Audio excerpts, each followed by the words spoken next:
दोस्तों, मैं अनिल यादव मेरे YouTube चैनल में आप लोगों का पुनः स्वागत करता हूं, हार्दिक अभिनंदन करता हूं। दोस्तों आइए, आज हमारे समाज में, हमारे घरों में नैतिक पतन हो रहा है, नैतिकता घटते जा रही है। इसलिए आज मैं एक कहानी जो हमें नैतिकता सिखाती है, जो हमें शिष्टाचार सिखाती है और जो हमें अच्छे गुणों के विकास करने के लिए प्रेरित करती है, ऐसी कहानी मैं एक तो आपको बताने वाला हूँ। तो दोस्तों, ये कहानी हरपाल सिंह का है, एक युवा व्यक्ति। इनके माताजी का देहांत हो जाता है और सौतेली वहाँ के बर्ताव से काफ़ी परेशान रहता था हरपाल सिंह जी।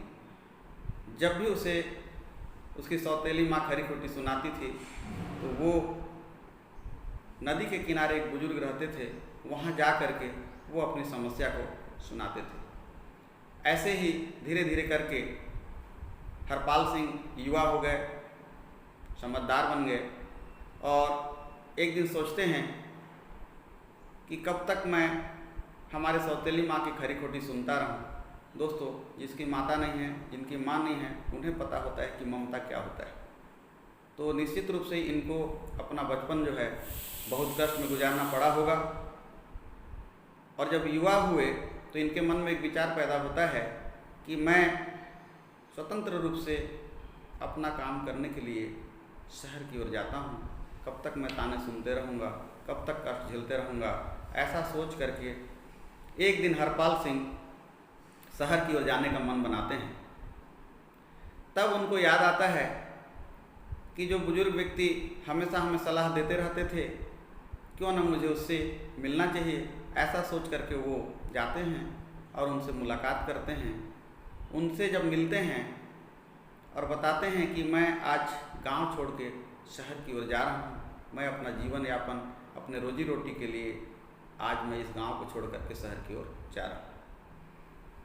तब वो बुजुर्ग व्यक्ति उनको बोलते हैं कि बेटा, जिंदगी में आपको सफल होना है, आपको किसी प्रकार की परेशानी न हो, मैं आपको कुछ बातें बता रहा हूँ, इसको ध्यान से आप सुनो। तो उस बुजुर्ग व्यक्ति ने उन्हें बताया, सिर्फ 5 बातें बताए और उन्होंने बोला कि इन 5 बातों को आप गांठ बांध लो। ये आपके जीवन में, आपके सफ़र में हर जगह आपके लिए अच्छा साबित होगा। हरपाल सिंह ने उनकी बातों को बड़े ध्यान से सुना। उन्होंने कहा, सबसे पहला बात यह था कि जो आपका भला करे उसका कहा मानो। दूसरी बात थी, कभी किसी को दिल दुखाने वाली बात मत कहो। तीसरा उन्होंने बताया, हर काम को जहाँ पर मौका मिले, हर काम को ईमानदारी पूर्वक करो। चौथा बात उन्होंने बताया था, अधिक योग्य बने बिना अपने बड़ों से बराबरी कभी भी मत करो। और 5वीं बात थी, अंतिम बात जो बुजुर्ग व्यक्ति ने बताए थे, कहीं भी ज्ञान की 2 बातें मिले, ध्यान से सुनो। ये 5 बातों को हरपाल सिंह गांठ बांध लिए, पूरी तरह से अपने दिलो दिमाग में रखते हुए वो शहर की ओर निकले। पड़ोसी राज्य में जब जाते हैं तो एक राजा के यहाँ उनको, चूँकि हरपाल सिंह जी हिस्ट पुष्ट थे, हेल्थ हाइट बहुत अच्छा था, तो उनको जो है सेना की नौकरी मिल जाती है। एक समय ऐसा आता है कि राजा शिकार में निकलना चाहते हैं और चूँकि सेना का अंग थे हरपाल सिंह जी, इसलिए हरपाल सिंह जी भी साथ में शिकार के दौरे में निकलते हैं। 5 दिन 7 दिन गुजरने के बाद एक ऐसा जगह मिलता है जंगल में, एक ऐसे गांव के किनारे पहुंचते हैं। सभी लोग प्यास से त्रस्त थे और उस गांव में पानी की बहुत बड़ी समस्या थी। गांव वालों से पता चला कि कुछ दूर में एक बावड़ी है इस गांव में, लेकिन दुर्भाग्य से वहाँ पर पानी किसी को नहीं मिल पाता है। कारण यह है कि एक दैत्य वहाँ पर रहता है, जो भी वहाँ पानी लेने जाता है उसे वो मार डालता है। ऐसी बातें जब सुनने लगे तो सभी लोग पीने नहीं पिएंगे तो भी मरेंगे, पानी लेने जाएंगे तो भी मरेंगे। बड़ा भारी विडंबना हो गया। राजा ने सोचा किसको भेजूं। उनके मंत्री को बोलते हैं कि हरपाल सिंह जी को यहाँ पर भेजा जाए। हरपाल सिंह भी पहले तो थोड़ा सा डरा, लेकिन उस बुजुर्ग आदमी की पहली बात उनको याद आती है, जो भी आपका भला करे उसका कहा मानो। उनके दिमाग में आता है कि आज राजा ने मुझे अपने सेना में भर्ती किया है, मुझे नौकरी दिया है, तो निश्चित रूप से मेरे को जो है इनकी सेवा का मौका मिला है, तो मुझे जाना चाहिए। तब हरपाल सिंह जाते हैं और जैसे ही वो बावड़ी के पास पहुंचते हैं, एक बहुत बड़ा आदमी, दैत्याकार आदमी उनको दिखाई देता है और वो एक कंकाल को अपने सीने में लगाए हुए खड़ा रहता है। और जैसे ही हरपाल सिंह वहाँ पहुँचते हैं, वो दैत्याकार आदमी इनसे प्रश्न करता है कि ये महामानव, ये जो मेरी पत्नी है, ये मेरी प्रिय पत्नी है, आपको कैसे लग रही? हरपाल सिंह देखे तो भाई पत्नी तो है नहीं, ये तो सीधा कंकाल है। लेकिन उसी समय उनको उस बुजुर्ग व्यक्ति के, उस बूढ़े आदमी की दूसरी बात याद आती है कि कभी किसी को दिल दुखाने वाली बात मत कहो। तुरंत उनके दिमाग में काम करता है कि आज अगर मैं इनको बोल दूं कि आपकी तो पत्नी है नहीं, कंकाल है, तो निश्चित रूप से इनका दिल दुखेगा। क्योंकि वो जो दैत्याकार आदमी था, वो अपने पत्नी से इतना प्रेम करता था, इतना ज़्यादा मोहब्बत था कि वो हमेशा उसको सीने से लगाए रखता था। हरपाल सिंह ने तुरंत जवाब दिया कि हे महापुरुष, आपकी पत्नी बहुत सुंदर है, मैं यूँ कहूँ कि पूरे दुनिया से सुंदर है। इस बात को सुन करके वह दैत्याकार आदमी बहुत प्रसन्न हुआ, क्योंकि आज तक जो भी जाता था वो यही बोलता था कि आपकी पत्नी कहाँ है, आपकी पत्नी तो मर चुकी है, ये तो उसका कंकाल है। और वो काफ़ी दुखी होता था, काफ़ी क्रोधित होता था और उसको मार डालता था।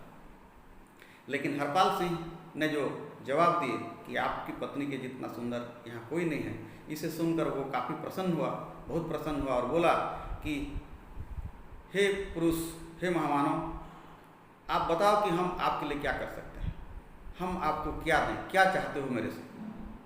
तो हरपाल सिंह जी बोले कि हे महापुरुष, मैं मेरे लिए आपसे कुछ नहीं मांगूंगा। मेरा निवेदन है, अगर आप मेरे को कुछ देना ही चाहते हैं, मेरे लिए आप कुछ करना ही चाहते हैं, तो कृपया आप इस बावली को छोड़ करके चले जाइए। पूरा गांव प्यासा है, आप चले जाएंगे यहाँ से, पूरा गांव को पानी पीने को मिलेगा, यही मेरा निवेदन है। उस दिन से वो जो दैत्याकार आदमी था, वो उस बावली को छोड़ के चला गया और पूरी सेना आकर के प्यास बुझाई और उसके बाद में पूरे गांव वाले उस बावली के पानी का उपयोग करने लगे। इसके बाद में आखिट करके लौटते हैं। राज्य में जाने के बाद राजा भी काफ़ी प्रसन्न हुए हरपाल सिंह से कि इतने लोग जाकर वहाँ अपना जान गंवा चुके, किसी ने पानी नहीं लाया, कि हरपाल सिंह में ऐसा क्या बात है जो पानी ले आया और हमारे सारे सैनिक को बचाया। इस बात से काफ़ी प्रसन्न होकर के राजा ने उनको प्रमोशन कर दिया, खजांची बना दिया। और जब खजांची बना दिए तब उनको उस बुजुर्ग व्यक्ति का तीसरा बात याद आता है, हर काम को ईमानदारी से करो। और उसको फॉलो करते हुए, उसका अनुसरण करते हुए हरपाल सिंह पूरी ईमानदारी के साथ राजा के कार्य में, राजकाज में लगे रहे। और एक समय ऐसे आया कि राजा के वो काफ़ी करीबी हो गए। तब राजा के भाई और उसके जो चाटुकार मंत्री थे, उनको जलन होने लगा कि कल का आया हुआ आदमी हमसे ज़्यादा राजा के करीब हो गए। तो टांग खींचने का काम बहुत करते हैं।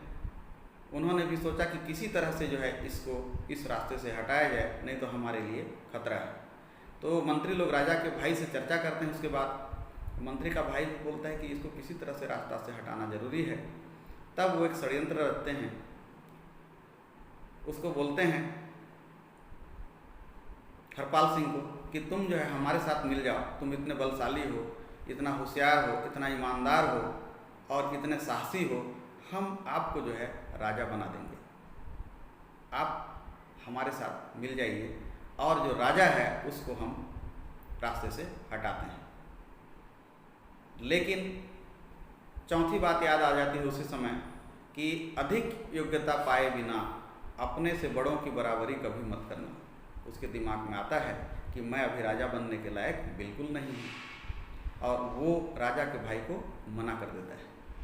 तब राजा के भाई को मना करने के बाद राजा के भाई के मन में ये शंका पैदा होता है कि कहीं न कहीं ये जा करके अगर राजा को इस बात को बता दे तो हम लोग को प्राण दंड भी राजा दे सकते हैं।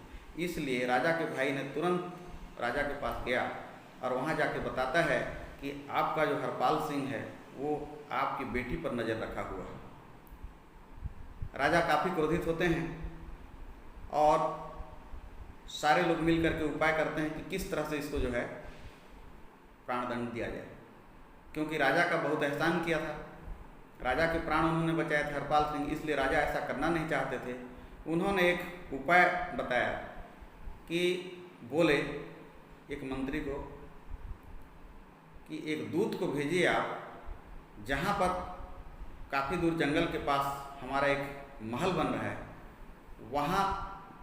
वहाँ के सेनापति को बोल के आइए कि जैसे ही कोई व्यक्ति यहाँ आएगा और काम पूरा हो गया क्या ऐसा पूछेगा तो उसको जो है मौत के घाट उतार देना। अब राजा आदेश देते हैं हरपाल सिंह को कि आप जाइए और वहाँ पर गांव से दूर में एक महल बन रहा है, वहाँ पर आप पहुँचिए और ये पूछ के आइए, ये पता करके आइए कि काम पूरा हो गया क्या। हरपाल सिंह ईमानदार व्यक्ति थे, शिष्टाचारी थे। राजा का आदेश पाकर तुरंत तो घोड़ा में निकल गया अपना, और जब जा रहे थे तो रास्ते में एक आश्रम मिलता है उनको, और उस आश्रम में कुछ साधु संत लोग जो है सत्संग कर रहे थे। उस बुजुर्ग व्यक्ति की पांचवी बात उनको याद आती है कि जहाँ भी ज्ञान की दो बातें मिले ध्यान से सुने। हरपाल सिंह जी रुक जाते हैं और काफ़ी समय लगभग 6 घंटा 8 घंटा 10 घंटा वहाँ बिताते हैं, और जब कोई समाचार नहीं मिलता है राजा को तो राजा के भाई व्याकुल हो जाते हैं, क्योंकि हरपाल सिंह जी तो संगत में कथा सुन रहे थे, सत्संग कर रहे थे, ज्ञान की बातें सुन रहे थे, तो वो जहाँ महल बन रहा था वहाँ हरपाल सिंह पहुँच ही नहीं पाए थे। लेकिन आतुर होकर के, परेशान होकर के राजा के भाई वहाँ चला जाता है पता करने कि क्या हुआ आखिर। और ये राजा के भाई भी सोच रहे हैं और जाके वहाँ पूछते हैं काम हो गया क्या। इनका पूछने का तात्पर्य हरपाल सिंह को जो मौत के घाट से उतारना था वो काम को पूछे, लेकिन जो सेनापति समझा कि यही व्यक्ति है जिसको मौत के घाट में उतारना है, और वहाँ पर राजा के भाई का गला काट दिया जाता है तलवार से और वो मृत्यु को प्राप्त होता है। बाद में हरपाल सिंह और राजा को सभी को पता चलता है तो राजा हरपाल सिंह को बुलाते हैं और वो तसल्ली करते हैं कि घर में ही मैं घर के लोगों को पहचान नहीं पाया और एक ईमानदार व्यक्ति को मौत की सज़ा देने वाला था। अच्छा हुआ, जो भी होता है अच्छा होता है कह के राजा बाद में हरपाल सिंह को अपनी बेटी से शादी कर दिया और राजा के बाद हरपाल सिंह फिर से राजा बना। तो साथियों, इस कहानी से हमको ये शिक्षा मिलती है कि अगर इन पांचों बातों को हम ध्यान से मन में गांठ बांध लें और इसका अनुसरण करें तो जीवन के हर पहलू में ये हमको साथ देगा और आने वाले समय के लिए हमारा मार्ग प्रशस्त करेगा। थैंक यू दोस्तों। कहानी अच्छी लगी हो तो मेरा चैनल को सब्सक्राइब करिए, बेल आइकन को दबाइए और फिर मिलते हैं नेक्स्ट वीडियो में। Thank you for watching my video.